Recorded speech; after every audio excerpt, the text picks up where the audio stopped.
নির্বাচনকালীন এই মতবিনিময় সভা আমার পদ্মার আড়ালের মা বোনেরা সর্বপ্রথম আপনারা শুনুন। আপনাদেরকে শুনবার জন্য বলছি, ইতিমধ্যে একটি রাজনৈতিক দল আপনাদেরকে জান্নাতে পাঠাবে বলে আপনাদেরকে বিভিন্ন তালিম দিচ্ছে একটি রাজনৈতিক দল।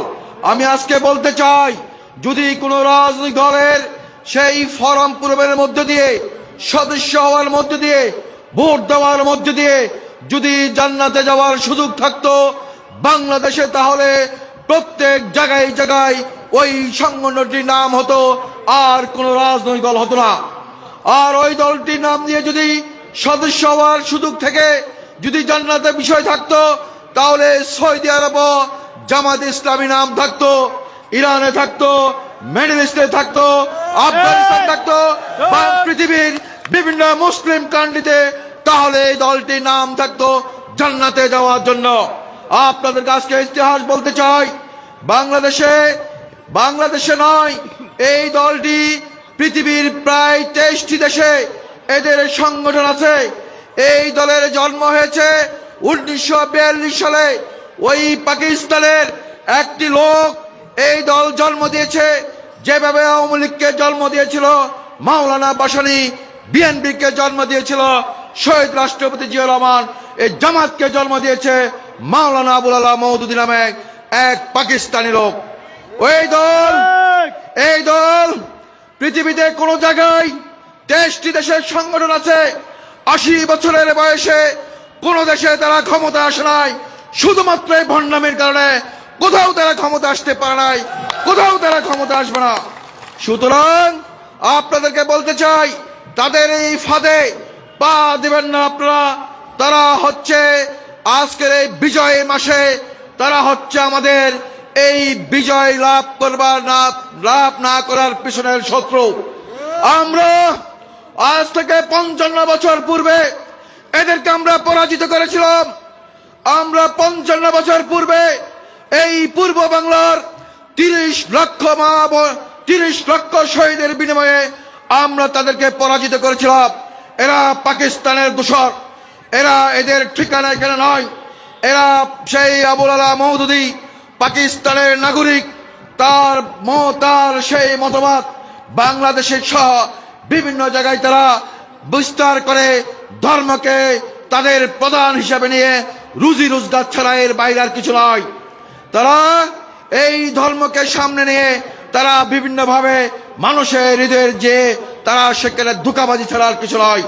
তাই আমি আপনাদেরকে বলতে চাই, আজকের এই মতবিনিময় সভায় আমার দলের নেতৃবৃন্দ যারা এখানে রয়েছেন, অঙ্গ সংগঠন যারা রয়েছেন, তাদের প্রতি আমার আহ্বান থাকবে, আপনারা যে 2টি কেন্দ্র রয়েছে, এই 2টি কেন্দ্রের মধ্যে আপনারা প্রথমত কাজ হচ্ছে খুব শীঘ্রই আগামী কয়েকদিনের মধ্যে আপনারা আমাদের কেন্দ্র কমিটি করবেন। সেই কমিটির মধ্যে আপনাদেরকে 2টি কমিটি করতে হবে। একটি হচ্ছে আপনারা কেন্দ্রের সেই প্রিজাইডিং কেন্দ্র অর্থাৎ ফুলিং এজেন্টের তালিকা করবেন। দ্বিতীয়টি হচ্ছে কেন্দ্রের সারাদিন থাকবার তালিকা করবেন। তৃতীয়টি হচ্ছে আমরা শীঘ্রই আপনাদের কাছে আমাদের দলের প্রার্থীর লিফলেট পৌঁছাবো। সেই লিফলেটগুলো ধানের শীষের সেই লিফলেটগুলো আপনারা ভাগ করে আপনারা প্রতিটি ঘরে ঘরে তা পৌঁছাবেন। একটি ঘর যাতে করে বাদ না যায়, একটি ভোটার যাতে করে বাদ না যায়।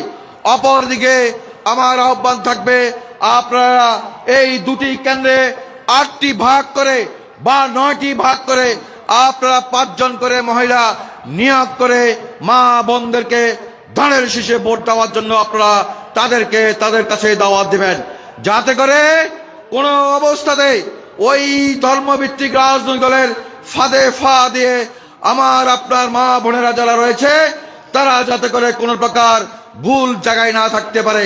সে জায়গায় আমার দলের এখানে সভাপতি, সাধারণ সম্পাদক সহ যারা রয়েছেন তাদের প্রতি আমার নির্দেশ ক্রমে অনুরোধ রইল, আপনারা মহিলা টিম গঠন করবেন 5 জন করে, যাতে করে 5 জন করে কয়েকটি ওয়ার্ডকে, 9টি ওয়ার্ডকে ভাগ করে দিয়ে প্রত্যেকটি বাড়িতে যাতে করে এই মহিলারা যেতে পারে। যুবদল এবং ছাত্র দল তারা যাতে করে লিফলেট নিয়ে প্রতিটি বাড়িতে যেতে পারে, সেইভাবে আমাদেরকে কর্ম পরিকল্পনা ঠিক করতে হবে। এই কর্ম পরিকল্পনার মধ্যে দিয়ে যাতে করে আমাদের দাওয়াত প্রত্যেকটি ভোটারের কাছে যায় সেটা আপনাদেরকে লক্ষ্য রাখতে হবে। আর ভোটের দিন আপনাদের উপস্থিতির কথা পূর্ববর্তী বক্তারা বলে গিয়েছেন। আনন্দ আপনাদের তখনই আসবে যখন আপনারা 90% ভোট কালেকশন করবেন, আর সেই জায়গায় 90% ভোট বিএনপির হবে। 7,200 ভোটের মধ্যে বিএনপি যাতে করে 7,000 ভোট পেতে পারে সেই জাতীয় ওয়ার্ক করতে হবে আপনাদেরকে। তার কারণ আমরা এই উচ্চ দিয়ে আমাদের প্রার্থীর দলের প্রার্থীর নির্বাচনী প্রচারণায় প্রথম শুরু করেছি। সুতরাং সেই প্রথমের জায়গায় বিশালভাবে যাতে করে আমরা থাকতে পারি সেই জায়গায় আপনারা কাজ করবেন। অপরদিকে আপনারা যে দাবি দাবার কথা বলেছেন, আমাদের নেতা এখানে উপস্থিত আছেন, তিনি বলবেন। তবে আমি একটা জায়গায় কথা বলতে চাই, আপনারা যে জায়গায় শঙ্কায় রয়েছেন সেই জায়গায় আর শঙ্কায় থাকবার কোনো সুযোগ নেই। বিএনপি ক্ষমতায় আসলে যখন কর্মসংস্থান সৃষ্টি হবে তখন আর সন্ত্রাসী করবার প্রয়োজন হবে না। বিএনপি ক্ষমতায় আসলে কর্মসংস্থান যখন সৃষ্টি হবে তখন কারো জমি দখল করে বিক্রি করার প্রয়োজন হবে না। বিএনপি ক্ষমতায় আসলে কর্মসংস্থান সৃষ্টি হলে তখন আর চাঁদাবাজি করে জীবন যাপন করার প্রয়োজন হবে না। সুতরাং আমরা আগামীতে এই দক্ষ যুব শক্তিকে আমরা কর্মীর হাতে আমরা সৃষ্টি করতে চাই। এই দক্ষ যুব শক্তিকে আমরা কর্মসংস্থান দেব। আমরা এই দক্ষ যুব শক্তিকে আমরা সকলকে আমরা বাস্তবমুখী আমরা নিয়ে যাব। অপরদিকে আমাদের নেতারা বলে গিয়েছেন বিএনপি ক্ষমতা আসলে আমার মা বোনেরা ফ্যামিলি কার্ড পাবে। সেই বুভুক্ষ পরিবার যারা রয়েছেন তারা ওই কার্ড পাবেন। ওই কার্ড দিয়ে আপনি আপনার বিপদের সময় আপনি 2 থেকে 2,500 টাকা পর্যন্ত আপনি বাজারে গিয়ে আপনি আপনার চাহিদা মেটাতে পারবেন। আর কৃষক, এই এলাকায় কৃষক বেষ্টিত এলাকা, আমার সর্দিয়া কৃষকগণ আপনাদেরকে সম্মানের জায়গায় রাখার জন্য আপনাদের বিষয় চিন্তা ভাবনা করে দল এই কৃষক বাঁচলে বাংলাদেশ বাঁচবে এই নীতিতে তারেক রহমান, জিয়াউর রহমান, খালেদা জিয়া তথা বিএনপি বিশ্বাস করে বিদায় সর্বপ্রথম এই দেশে কৃষকদেরকে অগ্রাধিকার দেওয়ার জন্য কৃষক কার্ড করা হবে। সেই কৃষক কার্ডের মধ্যে আপনারা আপনাদের কৃষি পণ্য বিনা পয়সায় পাবেন। আপনাদের সার, কীটনাশক থেকে শুরু করে প্রয়োজনীয় সামগ্রী আপনারা বিনা পয়সায় পাবেন। সুতরাং কৃষকের দল বিএনপি এবং শ্রমিকের দল বিএনপি। সুতরাং এই কৃষক শ্রমিক বন্ধনের আবদ্ধ যে দল, সেই দলকে আগামী 12ই ফেব্রুয়ারি আপনারা নির্বাচিত করবেন। আপনাদের প্রতি আমাদের উদাত্ত আহ্বান থাকলো। অপরদিকে কোনো বিরোধ নয়, আমরা সর্বশেষ এক জায়গায় আমরা ঐক্যবদ্ধ আমাদেরকে থাকতে হবে। আপনারা জানেন এবং এইখানে এর পূর্বে বিভিন্ন মনোনয়ন প্রত্যাশী আমাদের অনেক নেতৃবৃন্দ এসেছিল। আমাদের দল বৃহৎ দল, প্রত্যেকে মনোনয়ন চেয়েছে। দল সকল কিছু বিবেচনা করে বাংলাদেশ জাতীয় দল সাবেক সাংসদ মোস্তফা কামাল পাশাকে মনোনয়ন দিয়েছে। সুতরাং এখন আমার আপনার সকলের প্রার্থী একটাই, সকলের নেতা একজন, মোস্তফা কামাল পাশা। সকলের মার্কা একটা, ধানের শীষ। বেগম খালেদা জিয়ার মার্কা ধানের শীষ, তারেক রহমানের মার্কা ধানের শীষ, বিএনপির মার্কা ধানের শীষ। এইখানে আর অনৈক্যের কিছু নয়। সবাই আপনারা যেই ধানের শীষে ভোট দেওয়ার জন্য আপনাদেরকে এই ভোটাধিকার প্রতিষ্ঠা করার জন্য বিএনপি 15 বছর আন্দোলন করেছে, সংগ্রাম করেছে, রক্ত দিয়েছে, গুণ হয়েছে, খুন হয়েছে, জীবন দিয়েছে, পঙ্গুত্ব বরণ করেছে, জেলে গিয়েছে, বাড়িঘর ছাড়া হয়েছে শুধু এই ভোটাধিকারের জন্য, লাইনে ধরে ভোট দেওয়ার জন্য। সুতরাং সেই জায়গায় আপনারা সবাই ঐক্যবদ্ধভাবে সুশৃঙ্খলভাবে আপনারা ভোট দিবেন। আর ওই আওয়ামী লীগ 3টি নির্বাচনে আপনাদেরকে কেন্দ্রে যাবার প্রয়োজন মনে করে নাই। আমরা সেই দাবি নিয়ে আসছি, আমরা দাবি নিয়ে আসছি আপনারা কেন্দ্রে যাবেন, আমরা দাবি নিয়ে আসছি আপনারা ভোট কেন্দ্রে যাবেন। তার কারণ এই আন্দোলন আমাদের, এই অধিকার প্রতিষ্ঠার জন্য আমরা জীবন দিয়েছি, আমরা রক্ত দিয়েছি। সুতরাং যারা দল করেন এবং দলের বাইরে যারা রয়েছেন এবং এবার যারা ভোটার হয়েছেন, যারা 3 বার ভোট দিতে পারেন নাই, সকলের প্রতি আহ্বান থাকবে, বিনয়ের সহিত অনুরোধ থাকবে, আপনারা ধানের শীষে ভোট দেবেন আমাদের আন্দোলনকে সম্মান জানাবার জন্য। আপনারা ধানের শীষে ভোট দেবেন, যে আন্দোলন হয়েছে, যে রক্ত আমরা দিয়েছি, যে খুন আমরা হয়েছি, তাকে সম্মান জানাবার জন্য হলো আপনারা ধানের শীষে ভোট দেবেন। সর্বোপরি রাষ্ট্রীয় কাঠামো 31 দফার মধ্যে দিয়ে এই রাষ্ট্রকে পরিবর্তন করার জন্য আমার আপনার সকলের ছেলে সন্তানদেরকে আমরা একটি বিজ্ঞান ভিত্তিক আমরা সেই শিক্ষা ব্যবস্থা নিয়ে যাব। আপনাদেরকে বলতে চাই, এই উড়িচ্চরে যে ছেলে জাপান যেতে চায় তার জন্য জাপানি শিক্ষক নিয়োগ করা হবে। যে ছেলে ইউরোপ যেতে চায় তার জন্য ইংলিশ টিচার নিয়োগ দেওয়া হবে। যে ছেলে চীন যেতে চায় তার জন্য এখানে চীনা শিক্ষক নিয়োগ দেওয়া হবে।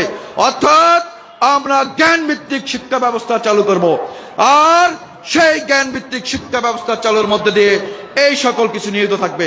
সুতরাং আমরা সকল শ্রেণী পেশার মানুষের ভোটের প্রত্যাশা করে আপনাদের সকলকে আন্তরিক ধন্যবাদ জানিয়ে আমি আমার বক্তব্য শেষ করছি। আল্লাহ হাফেজ। বাংলাদেশ জিন্দাবাদ। ধানের শীষ জিন্দাবাদ। সময় কম, না হলে আমরা আরো বক্তব্য শুনতাম। ধন্যবাদ আপনাকে। প্রিয় উড়িচ্চরবাসী, উড়িচ্চরের মানুষ সহজ সরল, মহিলারা সহজ সরল। আপনারা শুনেছেন সন্দীপ স্প্রে পার্টির কথা শুনেছেন? স্প্রে পার্টি সন্দীপের রাতের বেলা স্প্রে মেরে মলম লাগিয়ে সবকিছু নিয়ে যায়। এখন আরেক দল স্প্রে পার্টি রয়েছে দিনের বেলা মহিলা পার্টি দিয়ে স্প্রে মেরে মহিলাদেরকে ভোট দিয়ে বাধ্য করে দেবে। কিন্তু স্প্রে পার্টিদের সম্পর্কে সতর্ক থাকবেন। প্রিয় নেতৃবৃন্দ, এখন বক্তব্য রাখবেন সন্দ্বীপ উপজেলা বিএনপির সংগ্রামী আহ্বায়ক, জনপ্রিয় নেতা, আপনাদের প্রিয় নেতা জনাব অ্যাডভোকেট আবু তাহের সাহেব। জনাব অ্যাডভোকেট আবু তাহের সাহেবকে তার বক্তব্য রাখার জন্য অনুরোধ করছি।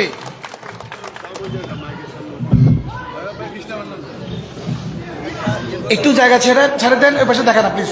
একটু জায়গা ছেড়ে। ভালো কথা বলছে, এখানে উড়িষ্যা ছাড়া আর কেউ দাঁড়ায় না। ভাই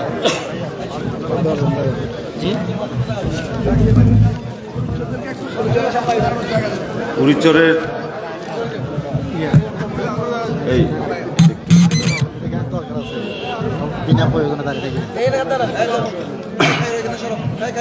জি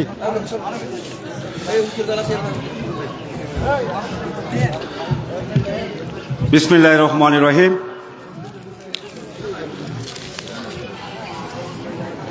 আসন্ন ত্রয়োদশ জাতীয় সংসদ নির্বাচনকে সামনে রেখে বাংলাদেশ জাতীয়তাবাদী দল বিএনপি কর্তৃক মনোনীত চট্টগ্রাম ৩ সংসদীয় আসনে সাবেক এমপি, আপনাদের আমাদের সকলের প্রিয় নেতা জননেতা জনাব আলহাজ মোস্তফা কামাল পাশা, যাকে দল থেকে ইতিমধ্যে মনোনয়ন দেওয়া হয়েছে, ওনার সাথে সন্দ্বীপের 15টি ইউনিয়নের আমাদের যে ধারাবাহিক কর্মসূচি মত বিনিময় সভা, সেই ধারাবাহিক কর্মসূচির প্রথম সভাটি আজকে এখানে অনুষ্ঠিত হচ্ছে ঐতিহ্যবাহী উড়িচ্চর ইউনিয়নে। আজকের এই মত বিনিময় সভার সম্মানিত সভাপতি, উড়িচ্চর ইউনিয়ন বিএনপির সংগ্রামী সভাপতি জনাব আব্দুর রহিম চেয়ারম্যান, অনুষ্ঠানের প্রধান অতিথি হিসেবে উপস্থিত আছেন বাংলাদেশ জাতীয়তাবাদী দল জাতীয় নির্বাহী কমিটির সম্মানিত সদস্য, সাবেক সংসদ সদস্য জননেতা জনাব আলহাজ মোস্তফা কামাল পাশা। আজকের এই অনুষ্ঠানে বিশেষ অতিথি হিসেবে উপস্থিত আছেন বাংলাদেশ জাতীয়তাবাদী দল সন্দ্বীপ উপজেলার সংগ্রামী সদস্য সচিব জননেতা জনাব আলমগীর হোসেন ঠাকুর। মঞ্চে উপস্থিত রয়েছেন সন্দ্বীপ উপজেলা বিএনপির সংগ্রামী যুগ্ম আহ্বায়কবৃন্দ, পৌরসভা বিএনপির যুগ্ম আহ্বায়কবৃন্দ,